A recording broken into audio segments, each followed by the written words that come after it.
Diz assim a palavra do Senhor, capítulo 3 da segunda carta aos Coríntios, no verso 7. Capítulo 3, verso 7. Diz assim: o ministério que trouxe a morte foi gravado com letras em pedras. Mas esse ministério veio com tal glória que os israelitas não podiam fixar os olhos na face de Moisés, por causa do resplendor do seu rosto, ainda que desvanecente. Não será o ministério do Espírito ainda muito mais glorioso?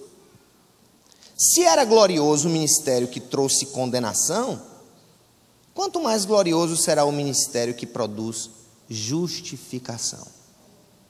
Pois o que outrora foi glorioso, agora não tem glória, em comparação com a glória insuperável.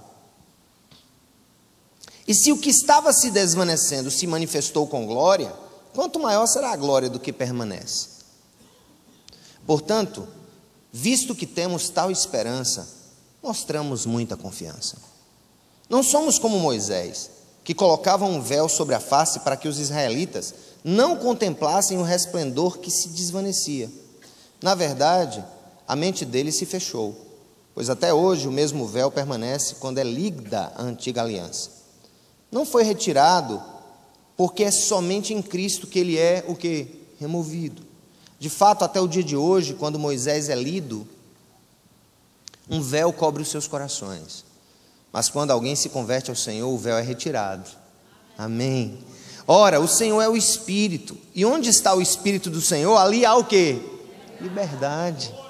Liberdade. E todos nós que com a face descoberta contemplamos a glória do Senhor, segundo a sua imagem, estamos sendo transformados com glória cada vez maior, a qual vem do Senhor, que é o Espírito. Amém?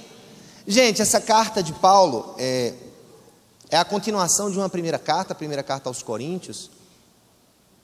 E nessa carta, Paulo está querendo tratar algo muito importante que eu queria que a gente atentasse, que vai servir para a nossa vida. A velha aliança e a nova, suas semelhanças e suas diferenças. A gente passou algumas semanas estudando sobre a revelação de Cristo no Velho Testamento. E aqui Paulo está dizendo o seguinte, Paulo está comparando a glória, os dois tipos de glória. É interessante que, quando nós olhamos para o Velho Testamento, algumas pessoas têm um ar meio que saudoso. Mas rapaz, Deus se manifestou, estava ali, o rosto de Moisés brilhava, e era uma coisa muito linda, e era muito poder, e aquelas festas maravilhosas, a festa dos tabernáculos, a festa disso, a festa daquilo. Paulo, faz uma expressão aqui, que se você faz uma afirmação, que se você não estiver atento, você vai perder o fio da meada. Abre o livro de novo, não fecha, nós vamos voltar ao texto várias vezes. Por favor, 2 Coríntios 3,7. Ele começa a dizer como foi esse ministério, como foi o ministério na velha aliança, antes de Jesus. Antes de Jesus vir, como foi a revelação. Ou seja, o Velho Testamento é aquilo que Deus revelou antes da vinda de Jesus, amém? Aí vem Jesus, 4 evangelhos, e aí vem o livro de Atos, as cartas paulinas, joaninas, petrinas, e aí vem também Judas, vem Hebreus e vem Apocalipse. Vem todos esses livros. E não necessariamente nessa ordem, mas a velha aliança era exatamente o quê? É a lei, é quando Deus manda a sua lei através de Moisés. Olha o que é que Paulo diz dessa velha aliança. Olha o que é que ele diz, vamos ler. O ministério que trouxe a morte foi gravado com letras em pedras. O que é que ele está querendo dizer? Quando Moisés sobe ao Monte Sinai e recebe a lei de Deus, aquilo foi escrito em quê? Em pedras. Os 10 mandamentos, e aí vem todo aquele conjunto de leis cerimoniais, aquele conjunto de leis, especialmente, Paulo está falando aqui, de olhar para a lei de Deus e dizer assim, poxa, não consigo cumprir isso, não consigo cumprir isso, não dá para cumprir isso. O que é que o povo antigo, no início do Evangelho e até hoje, pensava que poderia fazer? Era o seguinte, não, eu vou cumprir isso aqui tudo, eu vou cumprir todos esses mandamentos, eu vou fazer isso, isso e isso.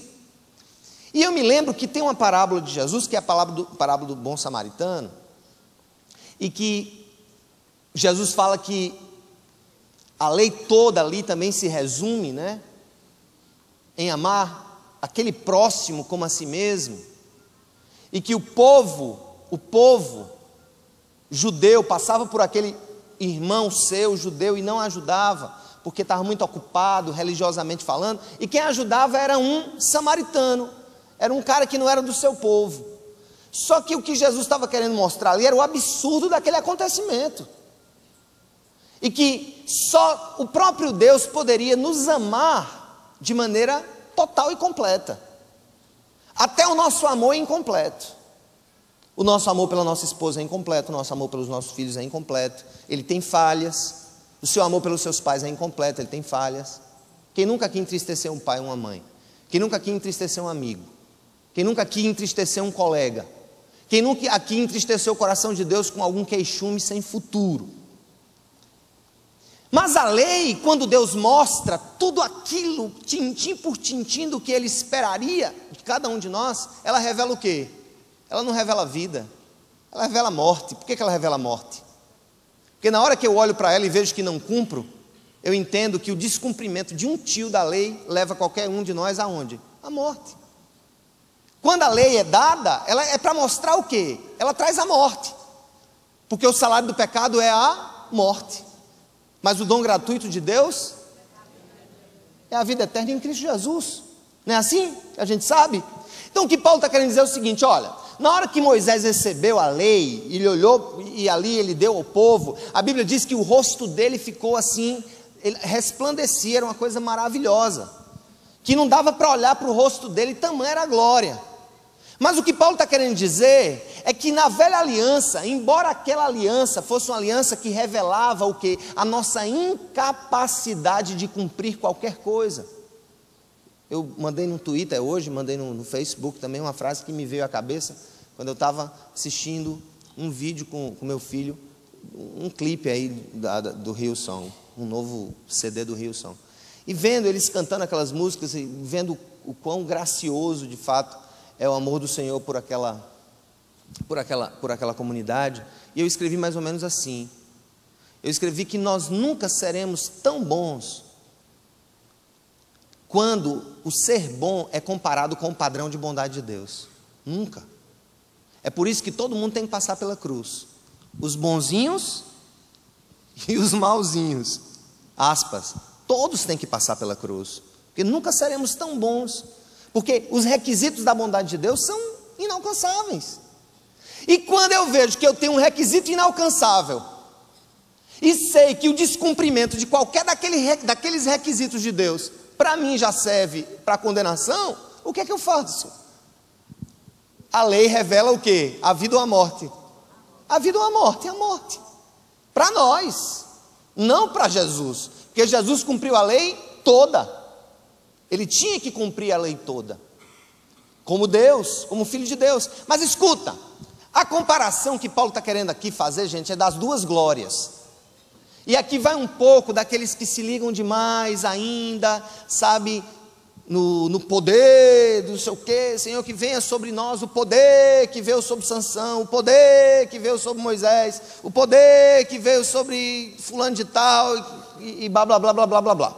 Mas olha o que Paulo diz, vamos para o texto de novo, vocês vão começar a entender agora. Olha o que o texto diz: o ministério que trouxe a morte, ou seja, a realidade de que nós não poderíamos cumpri-lo e por isso morreríamos, que é o Velho Testamento, foi gravado com letras em quê? Em pedra. Mas esse ministério veio com tal glória que os israelitas não podiam fixar os olhos na face de Moisés, por causa do resplendor do seu rosto, ainda que desvanecente. Escuta, o que é que Paulo está dizendo? Olha, gente, de fato, esse ministério da aliança antiga revela a morte, a nossa incapacidade de cumprir a lei. Mas ela foi gloriosa de tal maneira que ninguém conseguia olhar direito para o rosto de Moisés. Tão grande era a glória de Deus. Mas, olha o que ele vai dizer. Ele está fazendo uma comparação. Isso aqui é uma palavra comparativa, para que a gente comece também a fazer comparações teologicamente corretas e nos alegremos na realidade que nós vivemos hoje. e não na realidade que viviam no passado. Olha o que diz a palavra. Olha no versículo 8 que ele diz: não será o ministério do Espírito, da nova aliança, não será o ministério do Espírito ainda muito mais glorioso? Ora, se era glorioso o ministério que trouxe condenação, quanto mais glorioso será o ministério que produz o quê? Justificação. Ora, se já era glorioso o que acontecia com Moisés, revelando a morte, pela nossa incapacidade de cumprir a lei, quanto mais agora a glória de Deus em nossa vida, gente, vai ser quando nós, pela graça dele, somos justificados. E olha, justificados por quê? Justificados, o que é ser justificado? Ser justificado é alcançar um padrão de justiça que Deus deseja em nós, ou seja, que Deus nos vê como justos, sem que nós merecêssemos. No Velho Testamento, o homem que deseja cumprir a lei para se justificar diante de Deus, esse está morto, porque ele nunca vai poder cumprir. Aí o que é que Deus faz? Manda o seu filho para cumprir toda a lei e nos justificar. É uma história que eu já contei aqui umas 10 vezes, eu contar na 11ª, só para ilustrar o que é que acontece na nova aliança. É a história daquele juiz que cresceu junto com um amigo, estão lembrados? Que os dois eram amigos, e um foi ser vagabundo, o outro foi ser juiz. Um foi ser ladrão, o outro foi ser juiz. Chegou uma hora que o ladrão estava lá para ser julgado pelo juiz, que tinha sido seu amigo na infância. E ele olhou para o juiz e disse assim: agora eu me livrei, né? Porque é meu amigo, agora ele vai me lembrar. E aí o cara deu uma sentença daquela mestra mesmo, para destruir o cara mesmo. E a condenação dele era pagar uma grande multa pecuniária, era uma pena pecuniária. E aí ele lá lavrou a sentença, parapapá, tchau, proclamou o veredito, tal. Quando acabou a audiência, ele chamou o amigo e disse assim: vem cá, toma esse cheque. Que cheque é esse? É o cheque para você pagar a dívida. Veja bem, o juiz condenou, tá certo? Mas ele assumiu o prejuízo. Na velha aliança, o cumprimento da lei e a impossibilidade de cumpri-la, de quem era a condenação? Nossa. Mas na nova, de quem é a condenação? De Jesus, que assume para ele a dívida e nos livra. Que bênção, amém, gente?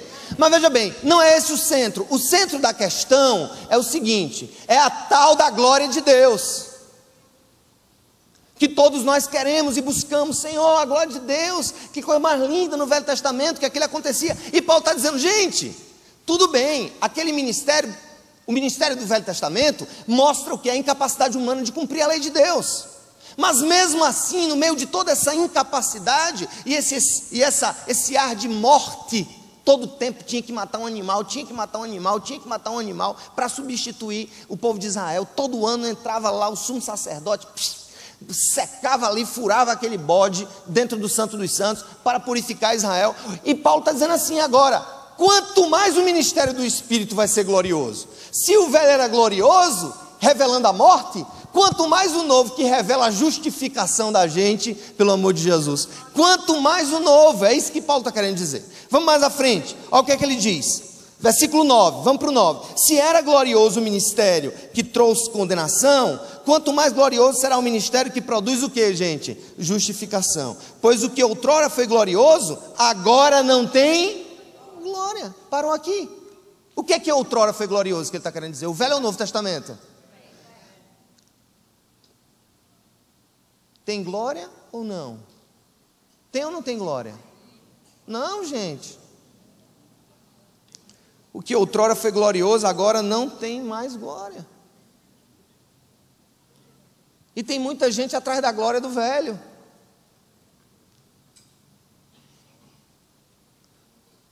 Isso você quer gostar de museu?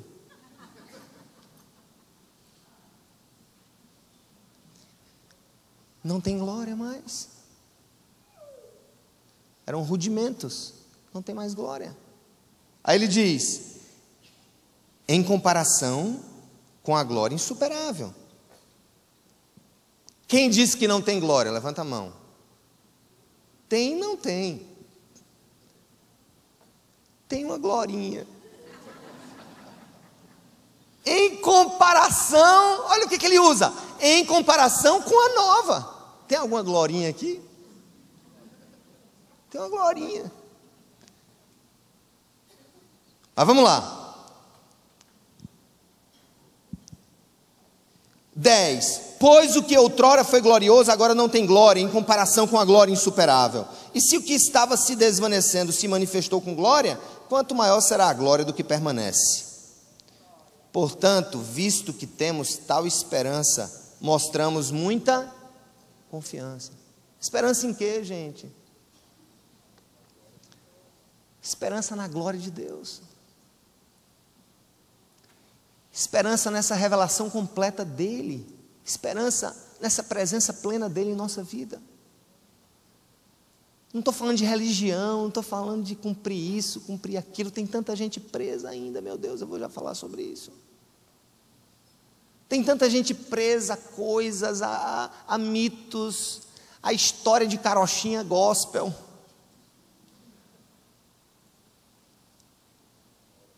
Portanto, visto que temos tal esperança, mostramos muita confiança. Confiança de que Deus está em nós revelando hoje a sua glória. Não é mais em Moisés, de maneira temporária e passageira, desvanecente. Deus está revelando em nós hoje a sua glória. Olha o que ele diz: não somos como Moisés, que colocava um véu sobre a face para que os israelitas não contemplassem o resplendor que se desvanecia. Na verdade, a mente deles se fechou, pois até hoje o mesmo véu permanece quando é lida a antiga aliança. O que é que Paulo está dizendo? Que o povo, naquela época que Jesus veio e os judeus não aceitaram, e os judeus continuavam lendo a lei de Moisés com um véu no rosto, como um símbolo de tudo aquilo. Ele está dizendo, olha, esse povo aqui, até hoje, a mente deles está fechada, porque eles não entenderam a ação do Espírito, não entenderam a ação de Deus. Gente, escuta, eu faço uma comparação muito grande com aquela pessoa que é extremamente religiosa, lê a Bíblia toda manhã, um vai para a igreja, outro vai debulhar o texto, outro faz isso, outro faz aquilo, vem servir no ministério, o outro, sabe, foi criado num lar evangélico, e está ali naquele negócio, aquela prisão de mente, aquela coisa, sabe, de não conseguir enxergar o que tem de grandeza de Deus revelada, sabe, na vida dele, não conseguir enxergar esse poder que abre os nossos olhos, e nos faz ver a vida com olhos, e nos dá a mente de Cristo, e nos dá o que Paulo daqui a pouco vai chamar de quê? De liberdade. Religião é presídio, religião é cadeia, religião é bola nos pés, bola de ferro, é véu, é contemplar uma coisa fora de nós, sabe, é se alegrar com o que Deus está fazendo na vida dos outros, dos santos, das santas, dos grandes homens e mulheres de Deus na história. E Paulo está dizendo, até hoje, na época que ele escreveu, é óbvio, até hoje, quando escreve essa carta, o povo judeu ainda não entendeu, porque quando lê, a mente está fechada, não entenderam o ministério do Espírito, estão presos na lei, estão presos em artefatos ainda, estão presos, sabe, em questiúnculas, estão presos em tradições humanas. Aí ele vai mais à frente, olha, não foi retirado esse véu, porque é somente em Cristo que ele é removido, amém, irmãos? Gente, quem tira o véu da religião da mente das pessoas é Jesus. Quem tira o véu da nossa, sabe, daquilo que nos cega, daquilo que não nos deixa crescer. Coisas como a que acontecem sempre no mês de junho. Sempre no mês de junho eu recebo umas 10 cipuadas. Eu, a igreja. Que negócio é esse de arraiar, não sei o quê. Está no arraiar, e vocês estão comendo milho. É melhor do que comer sabugo, né, meu irmão? No milho. E vocês não sei o quê, e é dançando, que história é essa? Eu digo, meu Deus, será que nós estamos desfrutando da verdadeira liberdade em Cristo? Que só o véu, quando é retirado dos nossos olhos, a gente consegue ver? Gente, eu falei na hora da oração, que não é o lugar onde nós estamos que interessa, é estarmos no lugar onde Deus quer que nós estejamos, amém? Amém? Do mesmo modo, para qualquer área da nossa vida, nós, hoje, somos livres, agora nós somos livres para não pecar. O problema é que pecado para muitas pessoas é algo que acontece fora da gente, não aquilo que acontece dentro da gente. E aí cria-se aquela guerra com certas coisas, certas situações. Eu posso assistir isso, quer que eu faço isso. Precisa de alguém para guiar você sempre nas suas escolhas. Escuta, você tem que fazer uma oração a Deus, Senhor, eu tenho o teu Espírito, mostra-me a tua vontade, dá-me a mente de Cristo, dá-me a mente do Senhor, eu quero ver as coisas com os olhos de Jesus. Olha, algumas coisas que a gente acredita que seja coisa da Bíblia, mas é coisa da gente. Por exemplo, hoje eu conversava com um irmão, isso é coisa de véu, isso é coisa de véu, é ver esse bendito lugar como templo, é véu, estou logo dizendo, se você vê esse negócio aqui como templo, é véu, é véu. Escuta, o que é que a gente acha que é fazer o certo? É estar aqui, chamar o cara para o culto e ele se converter aqui dentro, né? Não, Jesus não ganhou uma alma, que eu me lembre, dentro de uma sinagoga. Uma. Lê os evangelhos, eu posso estar enganado, mas eu creio que Jesus não ganhou ninguém dentro de uma sinagoga. Ele ganhou, sabe aonde? Nas festas, nas ruas, nas casas. Ou não? Sim ou não? Sim, é óbvio, é véu. Nós colocamos véu. Vocês acham que eu sou o quê?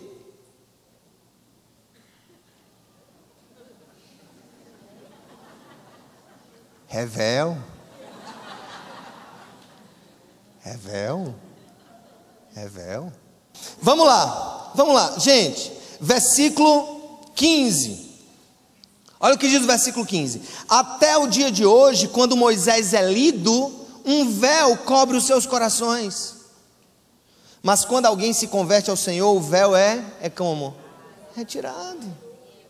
Senhor, por que eu vou estar? Senhor, não, eu sou livre em Ti, Senhor. Eu tenho acesso a Ti hoje. Eu não preciso, tudo bem, Moisés, que bênção, Moisés, o que você viveu. Vou lhe dar um abraço quando chegar no céu. Mas, olha o que ele vai dizer agora. Ora, o Senhor é o Espírito. E onde está o Espírito do Senhor, ali há o que? Liberdade. Deixa eu tocar num assunto aqui, eu vou dizer. Quem aqui casou na igreja católica? Quem tornou-se evangélico depois do casamento?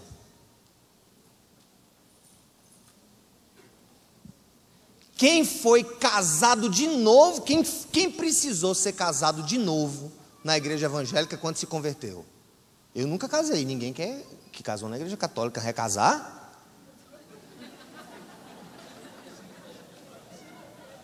Não, calma.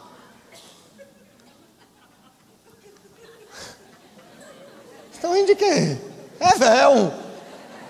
Deixa eu perguntar uma coisa. Sério. Quem aqui se casou na igreja católica antes de se converter? Levanta a mão. Ok, foi casar de novo? Não, né? Ou seja, o casamento feito em nome do Pai, do Filho e do Espírito Santo por um padre, tem ou não tem valor? Tem ou não tem valor?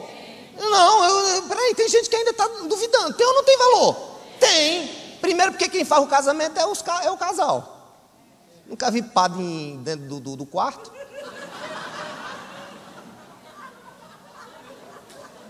Tá bom?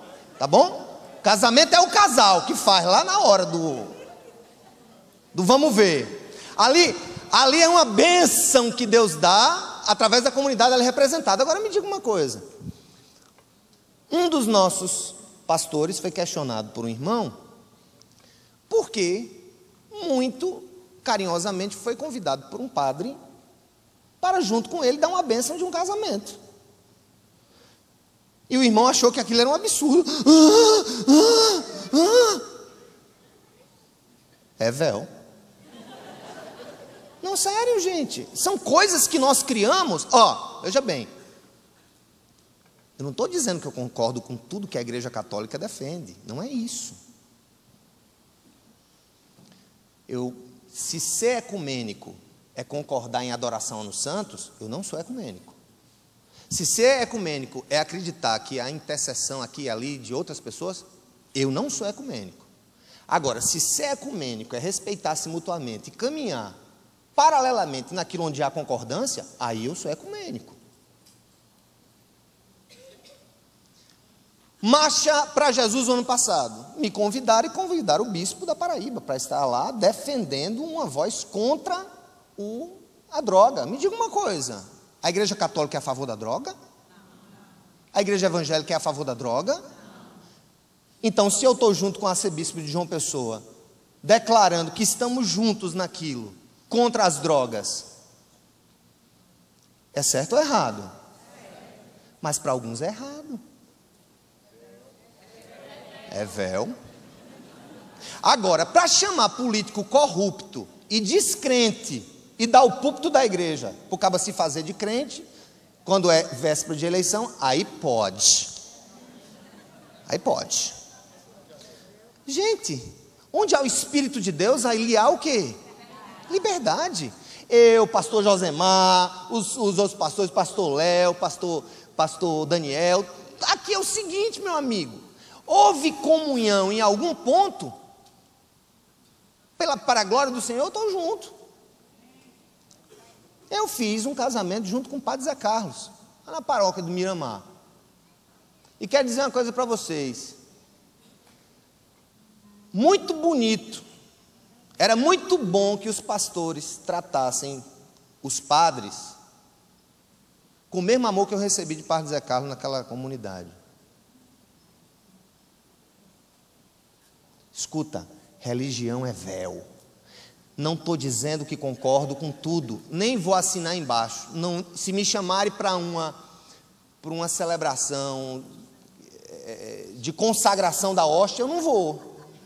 Porque, biblicamente, não há uma mudança de substância. Nós não acreditamos que há uma mudança de substância. Ali é o pão. Há uma diferença, sim ou não? Há uma diferença. O que é que a gente faz quando a gente difere de outra pessoa? Respeita. E tenta convencer através da verdade. Amém, irmãos? Então, pessoal, é o seguinte. Nós precisamos entender o seguinte. Jesus quer tirar o véu da nossa cabeça, do nosso rosto. Jesus quer que a gente entenda quais são as oportunidades de bênção que Ele coloca nas nossas mãos para que nós possamos testemunhar do seu amor e da sua graça. Você não precisa concordar. Aí você me pergunta, então pastor, se lhe convidar para fazer um casamento com um macumbeiro, você vai? Não. Por que eu não vou? Porque ali não está em nome do Pai, do Filho ressurreto de Jesus e nem do Espírito Santo. É uma outra coisa. Mas eu respeito. Escutem. Quando Paulo diz que quando a gente se converte, o véu é retirado, e ele diz que onde o Espírito do Senhor está, ali há liberdade. Quer dizer uma coisa para você. Você não precisa de ninguém puxando seus cós para você definir as suas escolhas na vida. Você não precisa de espia, você não precisa de ninguém futucando a sua vida. Ora, meu irmão, é convertido? Aí diz, então pastor, você está querendo dizer que a gente quando se converte tem licença para pecar? Não, também tuitei, eu disse assim, olha, ser salvo pela graça não significa licença para pecar, sabe por quê? Porque quem passou pela cruz não cospe no prato da graça.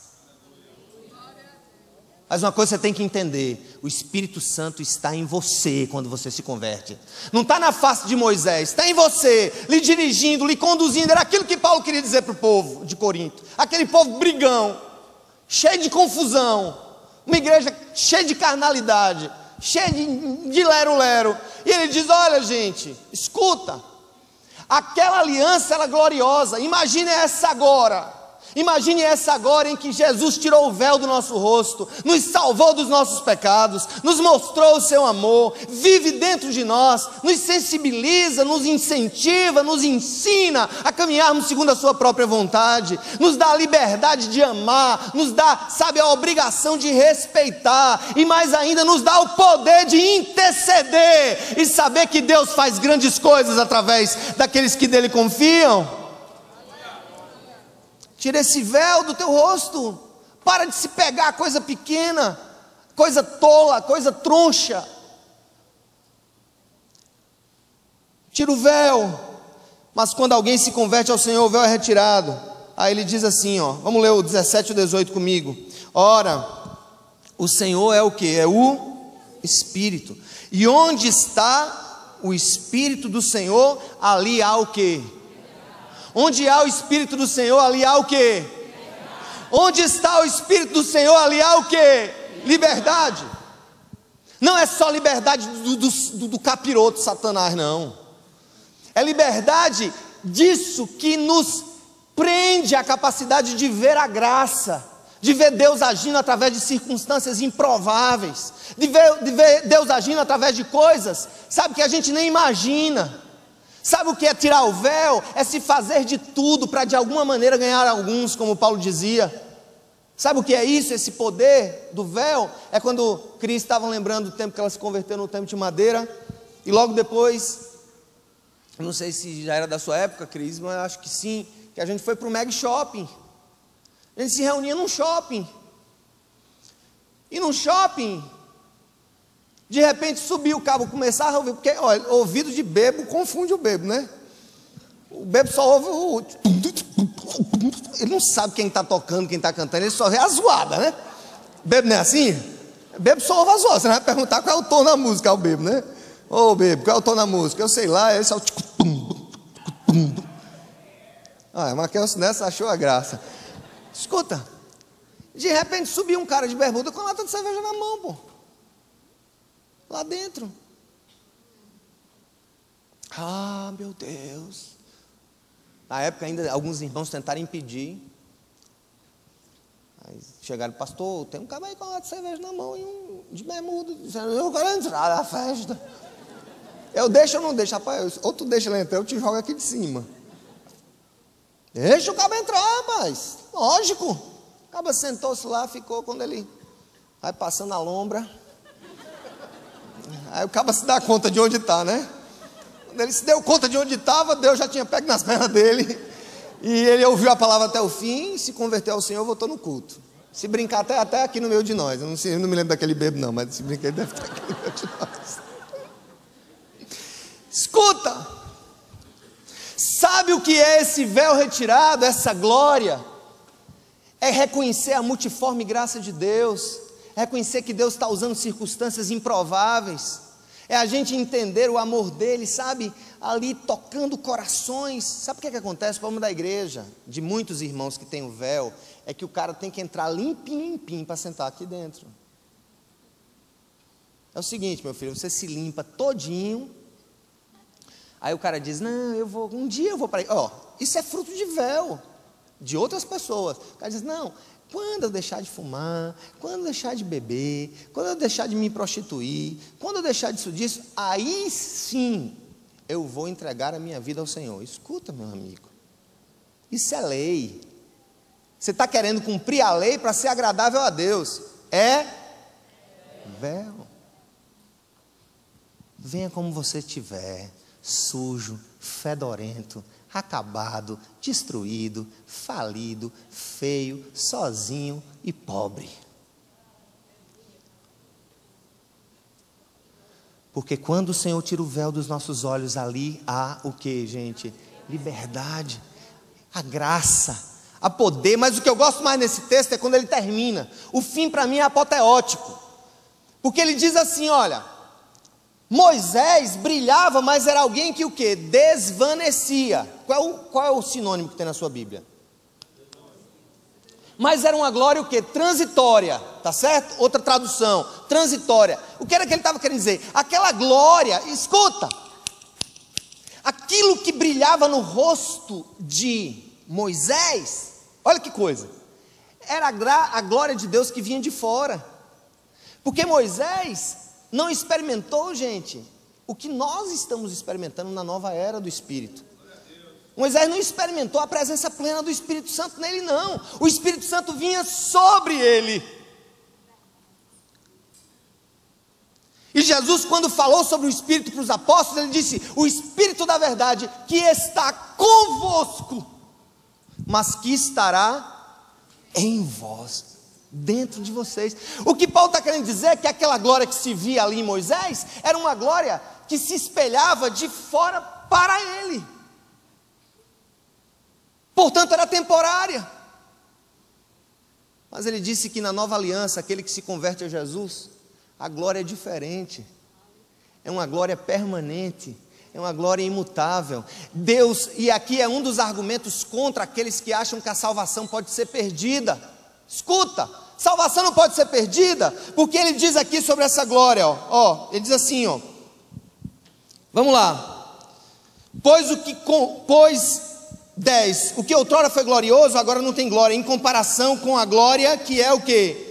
Insuperável. Mas no fim ele diz assim no 18, e todos nós que com a face descoberta contemplamos a glória do Senhor, segundo a sua imagem, estamos sendo transformados com glória o quê? Com glória o quê? Cada vez maior ou menor? Cada vez maior, a qual vem do Senhor, que é o Espírito.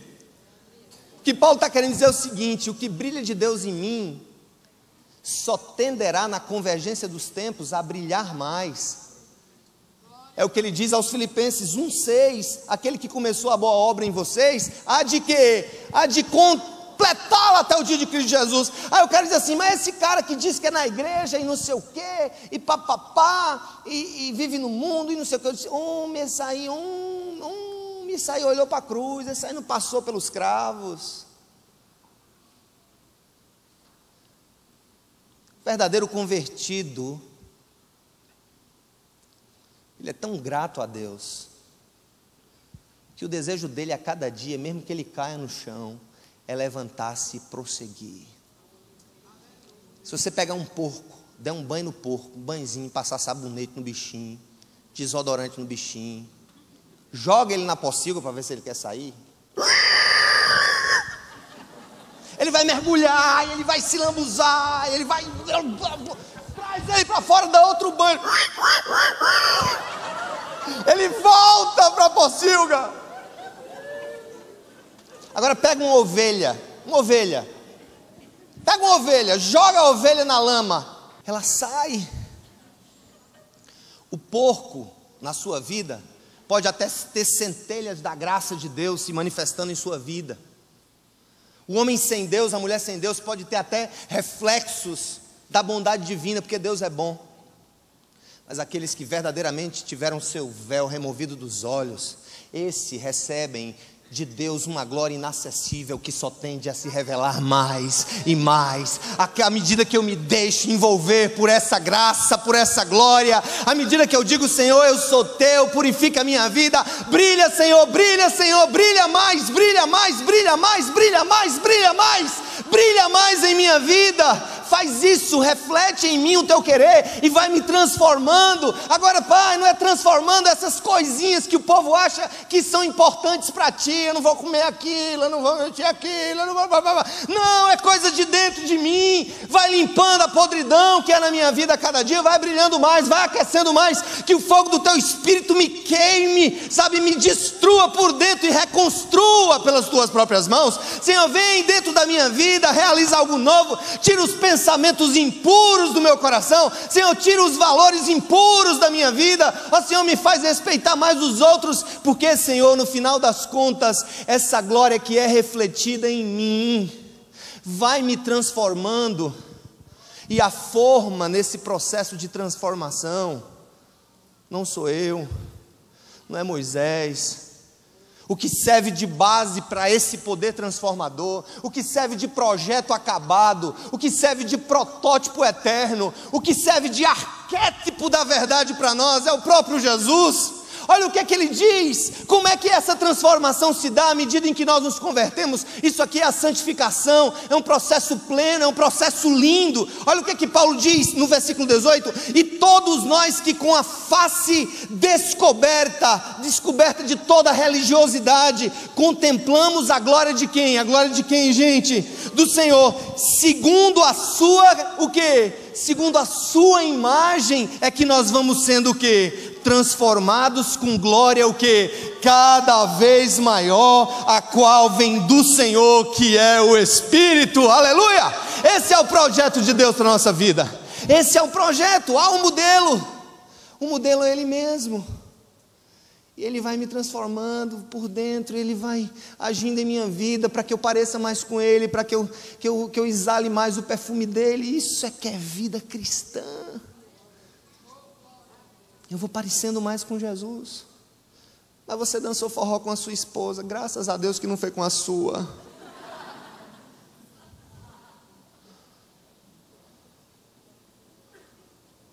Rafael, por favor.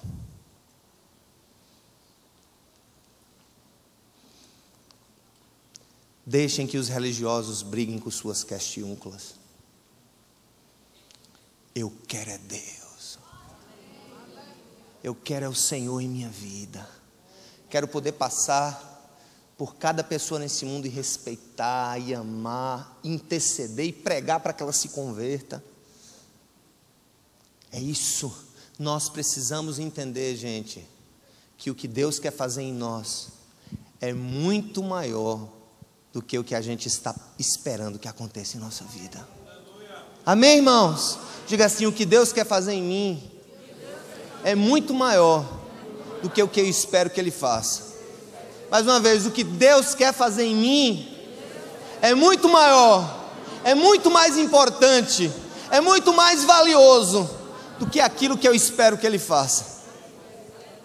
De glória em glória, de poder em poder, dia após dia, momento após momento, o Espírito de Deus brilhando em minha vida, não de fora para dentro, mas de dentro para fora, à medida em que realiza-se em minha vida a seguinte verdade de Jesus: o que contamina o homem não é o que entra na sua boca, é o que sai de dentro do seu coração. Então eu digo: vem, Senhor, nas fontes mais profundas do meu ser, e ali põe o teu dedo de purificação, põe o teu dedo de graça, põe o teu dedo de mudança. Deus quer te mudar de dentro, gente, de dentro. Ele quer nos mudar de dentro, refletindo a glória dele mesmo a cada dia. Amém, irmãos? Porque o resto é véu. Que o Senhor nos abençoe.